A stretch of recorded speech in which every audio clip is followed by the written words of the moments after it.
pro kenan kaitan mau asa. Nah sebagian sahabat langsung sembahyang karena kaitan mau asa. Dan sebagian sahabat di Fatihah apa Nabi awak kabeh sembahyang asa kecuali pada tempatnya. Jadi pas pro pada tempatnya kan break. Jadi sahabatnya tetap ke sembahyang asa pada tempatnya. Allah dari tempatnya dia ngadu buat Nabi.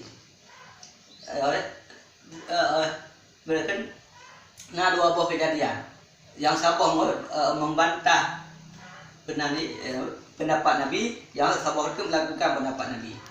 Bang kita yang dah yang betul ini li para sahabatnya kerja oleh para sahabat mandua betul itu anak bersalah Nabi.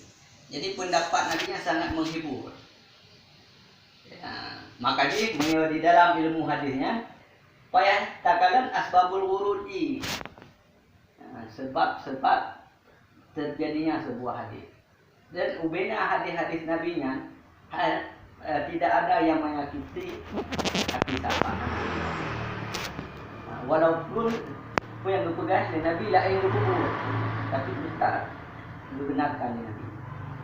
Karena Nabi-nya sangat bijaksana. Beda dengan salawatnya kurang bijaksana.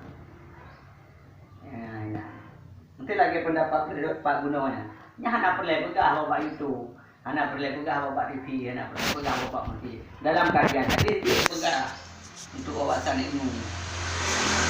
Jadi usaha-usahanya belum bijaksana. Kalian cara pengaji seolah-olah itu kan perendah Nabi lah ya, cara itu apa? Anak perendah Nabi. Kalau dia bukan bangga apa? Kayak mana Nabi tamu mereka. Anak perendah. Mana Nabi? Tapi kau jangan kabur kata, le kata. Kirayu.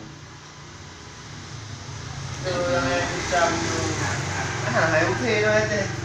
Dari siapa jalan tu ya? Yang model dengar je tu.